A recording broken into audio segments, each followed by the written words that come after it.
a dogma lesson just not bothering to plan? That's a question for TEFLologists. When I read this book, is it better to skim or scan? That's a question for TEFLologists. Can you be a good teacher if you have a CELTA? Or should you invest in an MA or a Delta? From politics to methodology, we'll discuss them all on TEFLology. Hello, I'm Matthew. I'm Rob. And I'm Matt. And welcome back to TEFLology, a podcast about teaching English as a foreign language and related matters, presented by three self-certified TEFLologists. TEFL News. Today's TEFL News is about 7 big language learning issues facing the UK. So this is based on a Guardian story. The story itself is based on a project that was put together by the Guardian and the British Academy called The Case for Language Learning, which was designed to investigate the reasons behind why the UK has such dreadful foreign language skills. I see. Yeah, have you heard of that project at all? Nope. Don't think so, no. Okay, all right. So it's kind of strange. From this project, there is a PDF online of all the different results, which I had a quick look through. And they've drawn these kind of 7 issues from it. Okay. They're not all that related to language learning, all of them. They're kind of related to language and community and that kind of thing. Okay. But I thought for today's TEFL News, we could just look at the 7 different points and discuss them and see what we think about them and what can be done about them and that kind of thing. Sure. Okay. So the first one, number 1, lack of language skills is bad for the economy. Okay. Yeah. Right. So, what do you think? Do you think that's true? First of all, If the Guardian says it's true, they have numbers to back it up. How? how? Well, it's estimated that the lack of foreign language skills in the UK costs the country £48 billion a year annually. Okay. And for example, it would be like the amount of money they have to pay to translators from outside the country, or? Well, that would be part of it, but also lost revenue, basically, for not being able to communicate with other people. Oh, really? They quote a guy called Nick Brown, who is a business leader, which seems quite non-specific. I think he's just a bloke. Yeah. Who says, English is fine if you want to buy things, but it's not the right language to use for people who want to sell things. Right. Okay. That kind of, that one sounds a little bit dubious. It seems like what usually happens is if there is money to be made from something, people will find a way to make money from it. And it may even be just hiring people from other countries. If you want to sell something to Portugal, you would hire, maybe you can't find a British person who can speak Portuguese, but you can find plenty of Portuguese people who can speak English, and hire them to do it for you. Right. See what I mean? Yeah. What do you think? Yeah, I mean, so this seems to be... Are they saying British people? Or just the UK as a the UK, nation? I mean, they're kind of saying that the monolingualality of British people is losing money for the country. Right, okay, yeah. Yeah, I mean, I kind of agree with him. Maybe, for selling, you want to engage with the local language that you're going to go and sell in, I guess. Right. But but do you think like a company says, oh, look, there's a market here in Italy, but we don't have anybody who can speak Italian. Forget it. Let's not bother. But do you think that there are advantages to companies having, both sides, like being able to understand both sides of the negotiation or whatever? Like, I mean, if you've got a Portuguese company or whatever, and the kind of the heads of the company can understand the English documentation and all that kind of thing, and their own documentation. Yeah, and there's an imbalance in the negotiation. So you think that maybe not using only English means that the English company isn't getting as good a deal as they could? Potentially, yeah. Getting ripped Possibly, off. I wonder, Yeah. Do you think But at the same, wouldn't that advantage the English company? Well, I mean, but it gives them less chance to control the dialogue, I guess. I think that's my concern. Right, but if it's established that the deal between the English and the Portuguese company is going to be in English, doesn't that advantage the English company? Well, I mean, it does, but if the Portuguese company can kind of slip things under the table, as in terms and conditions. Like a Portuguese dictionary. What are they selling? This Portuguese. This is a hypothetical. Well, let's go into more detail. What are they Buttons. selling? Buttons. Okay, right. Yeah. So we're not convinced about that one completely. I think. No. Yeah. Yeah. But as soon as we find out the Portuguese for button, we'll be on our way. Yeah. Okay. Number 2. Yeah. Point number 2. Young people are put off language learning. Uh-huh. Yeah. So what they're saying is that young people think that language learning is too difficult, even though the majority of people questioned feel that languages are good for careers, good for understanding cultures, and good for meeting new people. So they have a positive orientation towards language learning, but they don't want to do it because it's too much of a challenge. Yeah. I mean, I can confirm that it is difficult. Yes, me too. Yeah. But I mean, do you think this is something we can do something about? This is maybe the most, well, I don't know, maybe other ones get to the issue more directly, but I think language learning, any issue is, the key issue is maybe always going to be motivation. Yeah. Basically. And so even people who really think that, it's going to be great, if they don't see a direct need for it, then having the motivation to go through this difficult process may not be there. Yeah. So maybe schools, because they talk here about the number of A-levels and undergraduates in foreign languages dropping. So maybe schools need to have like a DMC, need to stick a language. Although, I mean, at that point, like I wonder, in terms of A-levels, are students really thinking that much about their careers when they do A-levels? Yeah, well, they're thinking about getting into university, I guess. And if you want to do a foreign language as your degree, then you do need to do it at A-level. I suppose. It's quite commonplace for like countries like Japan to kind of have more of this emphasis at a younger age. Like you need English for your future careers, but I can't remember. But that's more of a reality for. Perhaps, but I can't remember. They should make that more of a reality for British kids as well. Maybe they should give it a more of a kind. They should. But then you'd have to change the social. You have to change the social situation. I guess. Yeah. Although I think this is interesting. 70% of the people interviewed said that they want to learn the language in the future, which seems a little bit fuzzy, but everyone says that. Right. Who wouldn't? Do you want to, or would you rather learn a language or not learn a language? I could have been learning the piano. I could have been, but no one ever does. But also, 1 in 5 of the people interviewed already speak another language at home. Right. Okay. So even though they don't want to learn a language, they're not monolingual necessarily. They could be speaking a different language with their family. Also, the number of GCSE foreign languages has started to increase, so that's changed. Right. Point number 3, so that it's titled "Languages are about more than boosting your CV." Okay. I think these aren't all framed as issues. No, exactly. It's kind of strange. I mean, I think that's a fairly straightforward point, really. Yeah. Whoever said it was. Yeah. This guy. But and then again, it's how do you create enough of a motivation other than your CV, and even for your CV to get people to learn a language? Well, they quote someone, this time a proper person from Oxford University, who says, learning a language is not only tough, but may be dull unless it involves intellectual challenges, cultural attractions, and communicative rewards. So they kind of acknowledge the need for motivation there. But I think that's fairly straightforward, not a particularly questionable point. Point number 4, minority languages have a complex relationship with communities. Okay. Again, not framed as an issue for language learning. But, I mean, they pose an interesting question here. Do multiple foreign languages bind communities or divide them? That is an interesting question. What do you think? What's your answer to that question?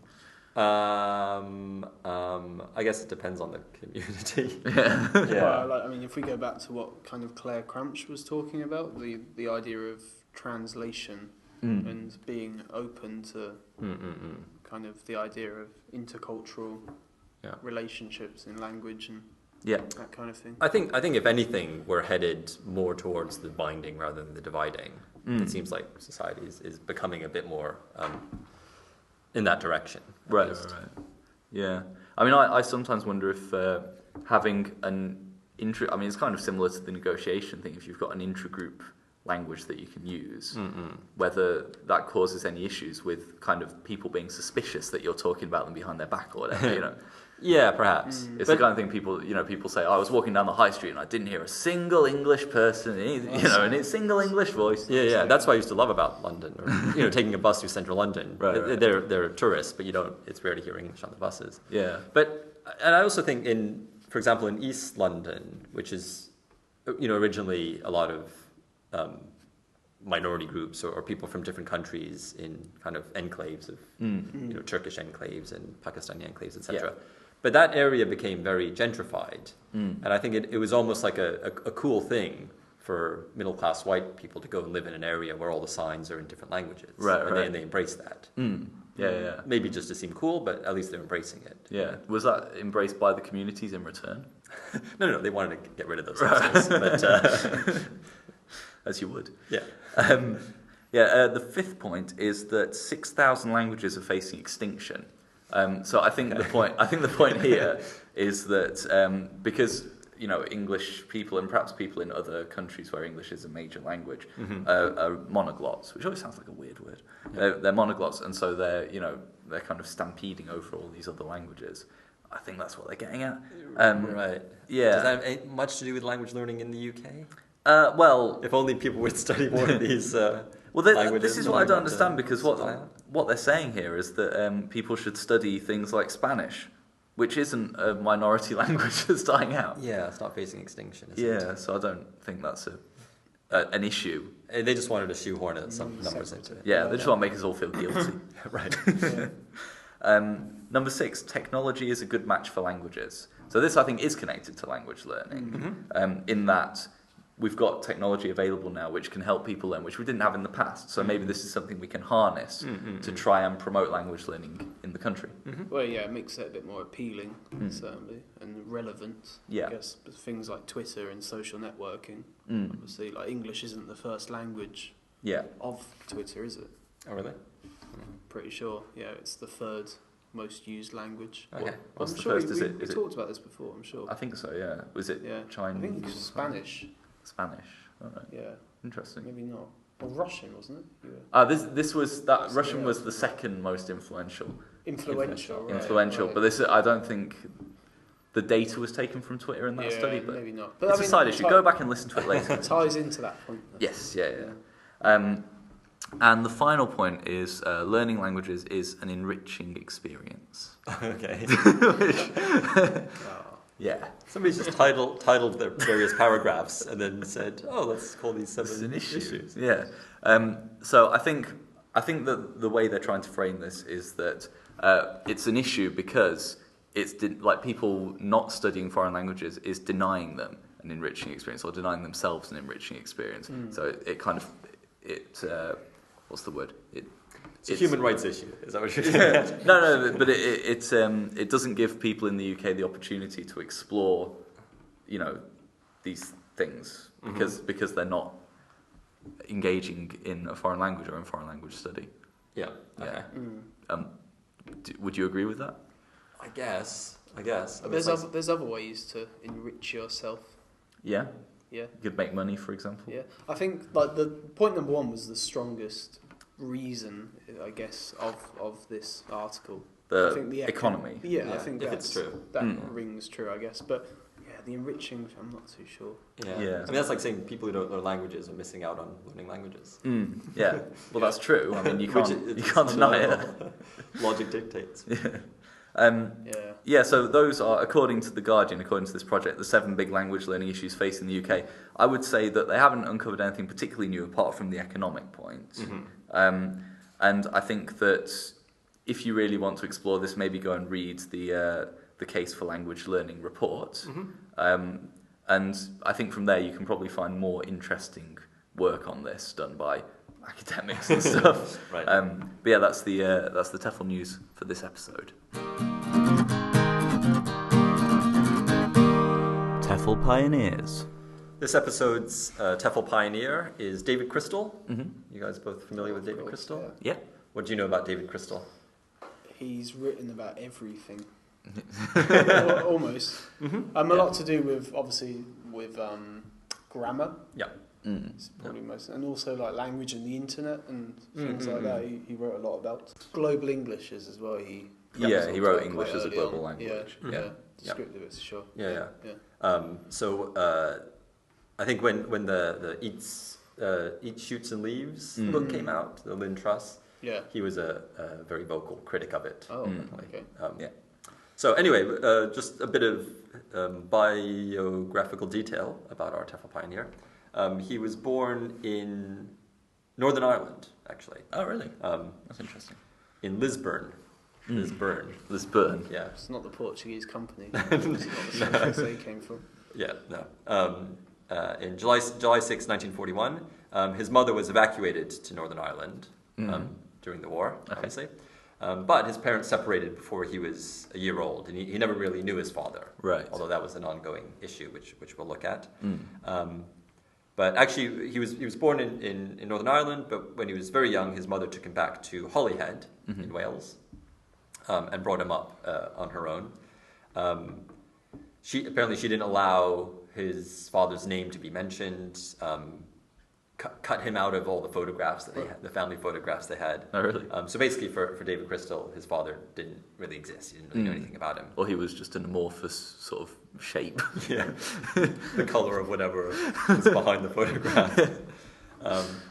But he said that he became aware of differences in language and maybe perhaps developed his interest in language growing up in Wales, in Holyhead, and hearing Welsh being spoken, but not speaking. Neither him nor his mother spoke Welsh themselves. Right.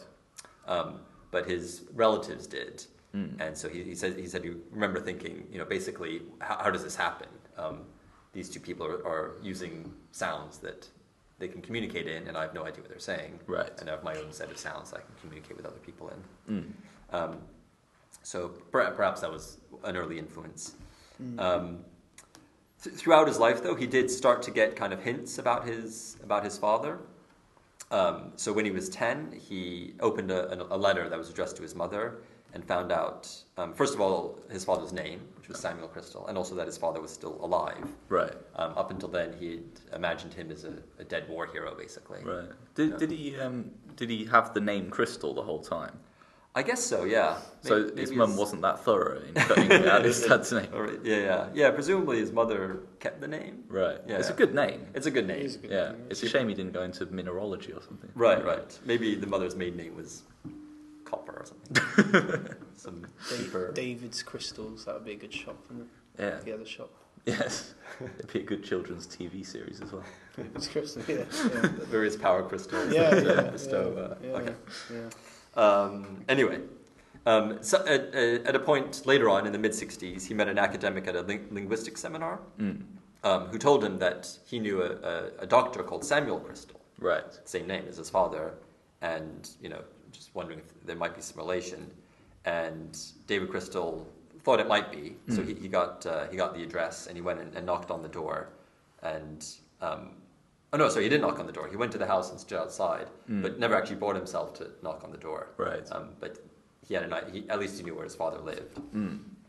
And then a few years later, when David Crystal's first son, Timmy, was born. I don't know why I call him Timmy. Timothy, presumably. Timmy Crystal. He was born with a cleft palate. Right. And the doctors wanted to know if there was any family history of this. So he asked his wife to write to his father on his behalf to ask about it. And the father wrote back saying there wasn't any family history, but it was nice to hear from him and he wanted to be in touch. But he never got in touch again. Right. Okay. So at this point, Crystal was thinking, okay, this is who my father is. However, 15 years later, he had a colleague at Reading University who also told him he knew Samuel Crystal, who lived in London. And David Crystal asked this colleague of him to give a letter to his father, which he did. And 2 days later, the phone rang. And they talked. It's the first time he talked to his father. Right. He learned that he had a new wife. They agreed to meet, but then his father never called back. There's a kind of pattern developing here. It's terrible. It's like the film The Wrestler. Exactly. The linguist. Yeah. The descriptive linguist. Yes. But this time he called his father back and spoke to his, I guess, stepmother. Right.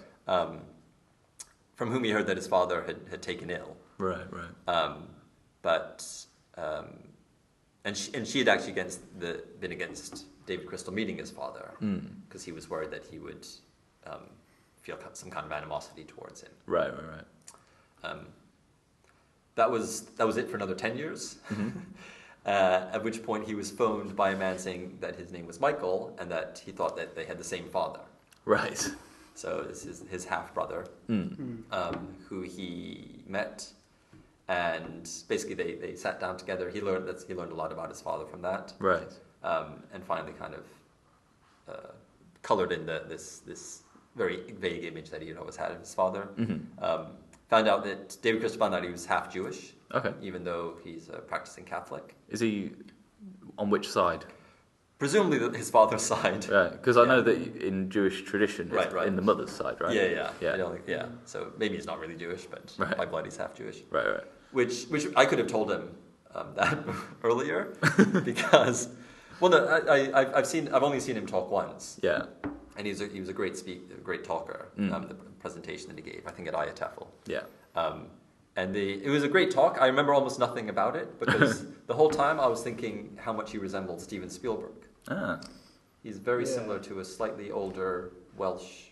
He's got Welsh accent, so quite a strong Welsh accent. He doesn't sound like Steven Spielberg. No. And his beard is a bit bigger.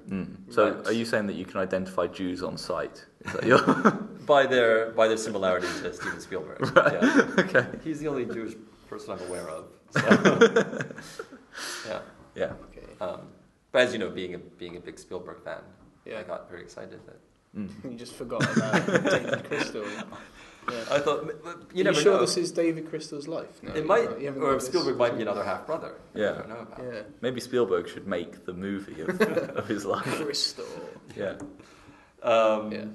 Anyway, that kind of concludes the David Crystal paternal search saga. Right. Some other background information. He fancied a career as a musician when he was younger. Playing what? I don't know, guitar. Okay. He was in a successful Liverpool band called the Zodiacs. The Zodiacs. Oh, I see the link there. Yeah. You see the link? I thought you were going to guess the Beatles. Zodiacs, Crystal, Yeah. It's all But apparently once he kind of started at university, he had a very clear eye for academia. He studied at University College London.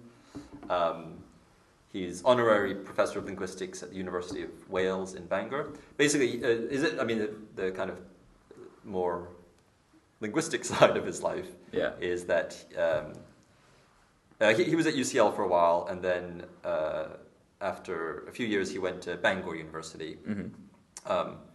And in the 80s, a lot of cuts to the education system because of what's her name?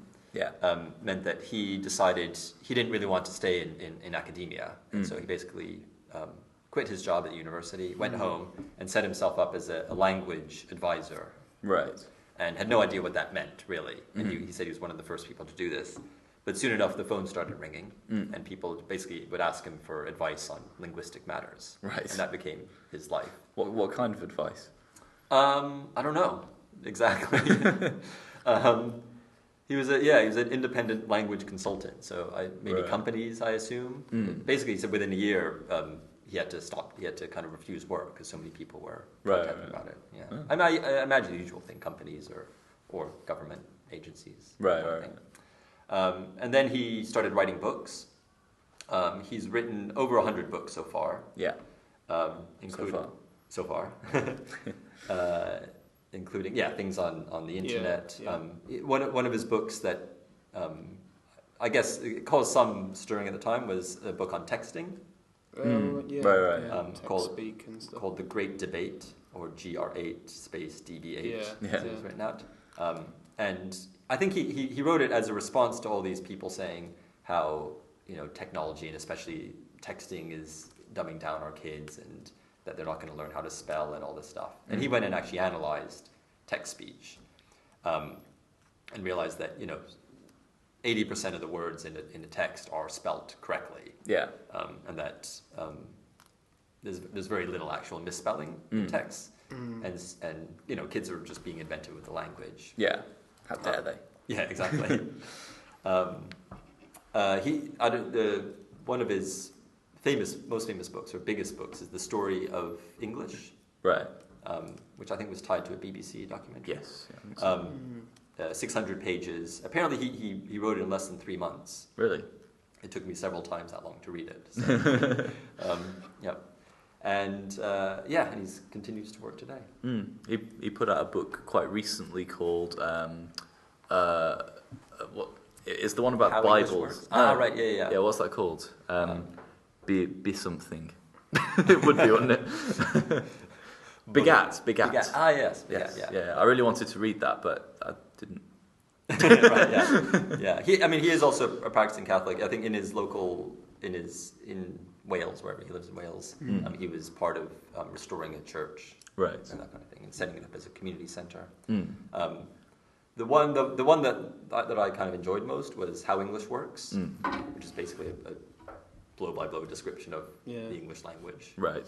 So why would you consider him a pioneer? And a TEFL pioneer specifically. I think because of his raising awareness of an emphasis on descriptive, grammar. Yeah.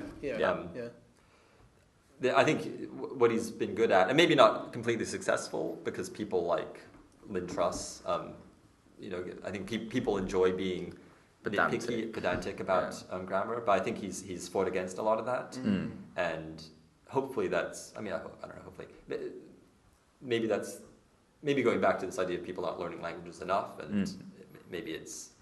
I don't know if that's going to combat that in any way, but also in terms of the way language is taught, hopefully. Language teachers, maybe at the starting of their career, they want to teach grammar and they want to say this is the right way to speak. Yeah. Maybe hopefully by being exposed to Crystal's writing, realizing that maybe it's more about how people actually use the language. Right. Yeah. Anyway, that was this week's TEFL Pioneer. TEFL Cultures. Okay, so for this week's TEFL Culture, I'd like to talk about augmented reality. Wow. Okay. Are you familiar with augmented reality? I've played a Virtua Boy. Is it like that? I saw the Lawnmower Man. Okay. Well, yeah, there's some good examples. The example I was going to give you to try and explain augmented reality was, Iron Man. Yeah. An Iron Man. Tony Stark's helmet inside his helmet. Is his head. Yeah. But his vision, what he can see inside his helmet. Yeah. Right. It's got the display screen. Yeah. Yeah. That's one example. Laid over what he actually sees. Right. It's like a Google Glasses thing. Yeah, kind of. And another example is the recent IKEA catalogue. Okay. Where they basically, you have your iPad and you kind of overlay the item of furniture onto your real room through the camera, basically. All right. Didn't IKEA have that snarky ad saying, "Oh, we've got a new interface thing"? That's it. Yeah. No, but it was just they were talking about the paper one. Oh, right, that's another one too. Yeah. No, that was them being. Oh, you don't need a fancy iPad. Oh, okay, I see what you mean. Good old pen and ink. Yeah. Anyway, that's kind of augmented reality. So the definition is a technology that superimposes a computer-generated image on a user's view of the real world, thus providing a composite view. Okay. Nice. Okay. And I want to talk about this today because recently augmented reality has kind of made its way into EdTech. Right. And ELT, obviously, like everything eventually does. Somebody says, well, that might work in the English classroom, and that's what they've done here, basically. So I want to talk about some of its possible applications today. Yep. So that obviously there are many applications, but can you think of it? Can you think of any examples before I give you any? You could have like they could look at the whiteboard and it could fill in stuff on the whiteboard. Yeah, sure. Or it could basically subvert the need for language learning. You look at a desk and the word for desk pops up in Japanese. Yeah, because over the desk. Yeah. You never have to learn it yourself. Yeah. So I think part of does that work? Part of the appeal is how it can kind of. So I had the idea in kind of deprived areas of the world where you don't have realia, or you can't bring something to the class. Yeah, except a highly advanced piece of technology. You don't have an item. No, you don't have an item. This type of technology could bring all these things into the classroom, Right. and kind of add a bit of authenticity to the proceedings. So the idea is all the students will be wearing something. Possibly. That's, Right. that's one When they look at application. an empty table, they see all the fruit, and the teacher can say there's an apple, like that. Kind Yeah, of. Right. yeah, Right. yeah. Right. that But kind wouldn't of thing, wouldn't that be more expensive than just having an apple? That, I mean, that's just one example. Well, That's no, just apple one example, day, you know. aubergine right. the next day. Okay. So, Yeah. So Yeah. there's, I mean, there's lots of different developers around, but one of the most recent ones is a Freezebook, an AR, Augmented Reality AR is a Freezebook and Right. flashcards. Okay. And what you'd have is you'd have the flashcard on the table, and Yeah. perhaps you put your iPhone or iPad over it, Right. and it kind of creates a 3D image of the card, basically. So you have to wear something to see the 3D image, or it creates it like a but hologram? you just look through the iPhone. You look through the iPhone Right, or the right, I iPad, yeah. Well, that's one possible way of, Yeah. one device that you could use. But obviously for young learners, that Mhm. might be quite interesting and interactive. Yeah. And So each card would have a different object on it, or you just need one card and you could like program different things to come up. I think going back to the IKEA catalogue, they just have one catalogue and it works for everything. Right. Like one page. Yeah. Yeah. Yeah. So you just put the thing on it and you put the iPhone on it or whatever. Yeah, sure. Okay. Yeah. But some other developers have obviously developed a series of flashcards Yeah. where it kind of has everything in 3D if you Yeah. kind of look at it on the page and stuff. Right. And I kind of think Is it like video? Is it moving? It can do, yeah. Okay. Yeah, I've seen examples on YouTube of Mhm. doing that. Yeah. And for me, this is kind of like a new TPP. Sorry, not TPR. Right. TPP, that's been in the news recently. Yeah. Yeah. It's a Trans-Pacific Trade partnership. Yeah. Partnership. TPR. For me, it's kind of a new way of TPR, if you like. Okay. In what way? The fact that you're seeing something 3D in front of you and you can kind of interact with something that's not actually there. It kind of adds a new kind of sensory. So you can Type of interact learning? with it in what? How can you interact with it? Well, obviously, like you said, if it's moving around, if the item's not actually there, you kind of have to invest your imagination into it, Right. if you like. So for me, it's kind of a new way of TPR. Okay. I'm a little confused. What's the physical response? Yeah. So they. Do you get what I mean? Right. So you see, it's a stimulus. It's a stimulus, it's Right. sensory, it's not just Right. sound react or see and react. You kind of have this 3D thing in front of you. Right. Mhm. Arguably, that could be a new Okay. addition to TPR. Okay. All right. That's my idea anyway. Okay. Yeah. Some other applications are the idea of immersive learning. So Mm. for oil and gas workers learning English, who obviously can't go onto the oil plants in the sea. Yeah. So before they go, they can be immersed in this kind of realistic-ish environment. Right. Kind of like a flight simulator or Like a something. simulator, yeah. Right. Yeah. So why would that be? So would this be like you could kind of experience the world as a tourist or something before going to a foreign country? No, obviously that kind of thing. they need the English to be able to work on sites, Right. but they can't go there for obvious reasons because they haven't finished their training. Right. So some of these programs that are available gives them the chance to immerse themselves in this environment before actually going there. All right. And that's kind So of the English use feels more relevant for them. and authentic, arguably, as well. Right. Within limits, obviously, because it's not completely authentic. Mm. And this was kind of my argument going back to kind of maybe deprived or restricted teaching environments. It kind of gives them the opportunity to travel, but they're still in the classroom, to bring things into the classroom that they can't bring into the classroom. Right. And even though it is a cumbersome piece of technology, I think the benefits outweigh the price. Is most of the augmented reality stuff now like through a smartphone, or through a tablet? I think that's the way it's being conceived Right. at the moment, I'd say. I'm having trouble envisioning how this would actually work. So, like, if you're, say, an oil or a gas rig worker, Yeah. and you want to experience this, what do you do? You've got a smartphone. And what do you do? Well, perhaps say you have an iPad and you have your room that you're in, Yeah.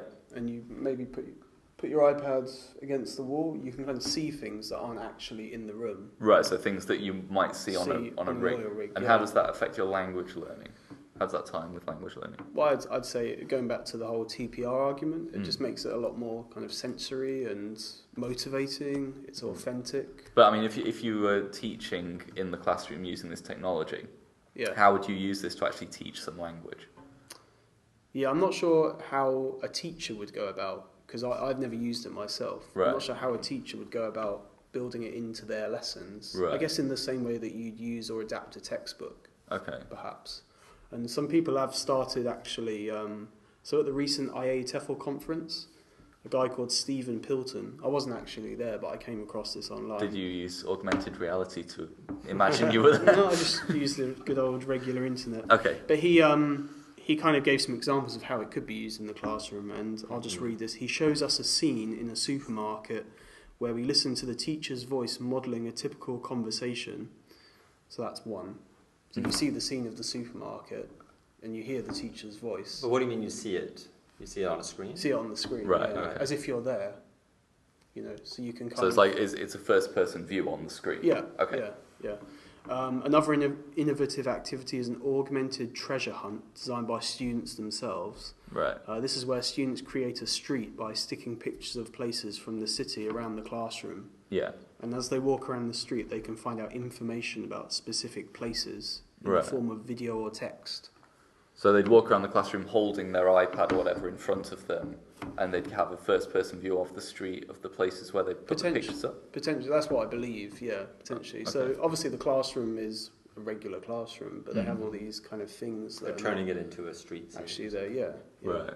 And yeah, for me, this is kind of motivating. If I was a young learner, this would be really kind of stimulating. And I think English learning is probably the byproduct of this, perhaps. And it's Right. maybe one way to get to learning Yeah. more than regular cards or textbooks or Yeah. that kind of thing. Obviously, with any technology, we need to be cautious. And as I talked about in the previous podcast, we need to go through this whole staging of. I think Stephen Bax talks about this, about being an early adopter first, and then there's ignorance and skepticism comes in, Yeah. and then you try it once, you try it again, and then number 5, the fear and awe factor, which I think we're probably at the moment Yeah. in terms of this technology. Yeah. I mean, if I'm honest, I'm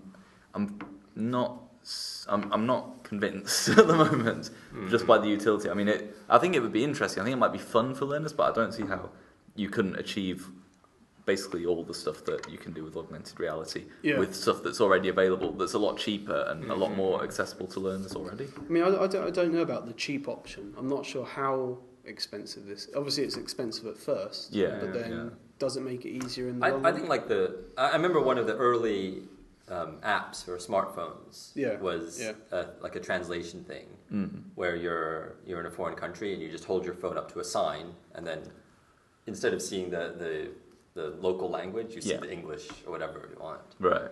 And that's kind of like I mean, you could use that as like a kind of flashcard or something. Yeah. I mean, that is augmented reality. In a sense, That is augmented reality. Yeah. Yeah. You're not seeing.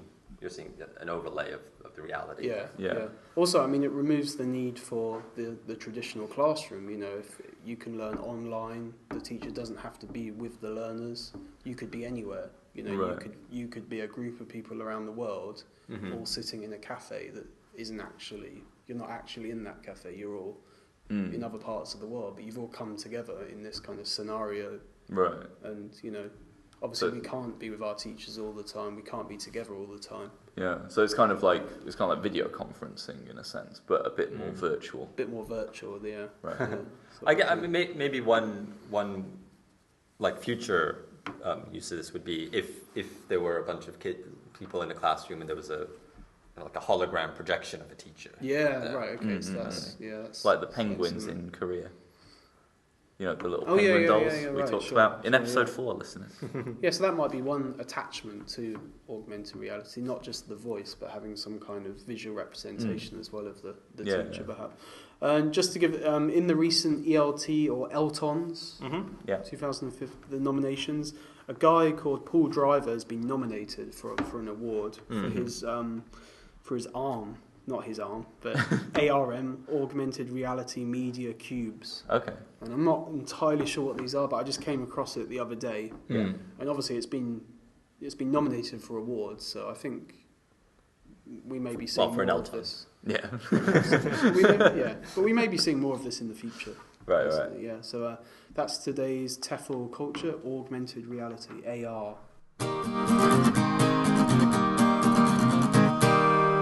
so thank you very much for listening to today's episode. If you'd like to get in contact with us, please send an email to teflology@gmail.com, or you can follow us on Twitter @teflology. Also, please don't forget to rate, review, and tell your friends about the podcast, because that does help the show a lot. So, it's goodbye from me. Goodbye from me. Goodbye.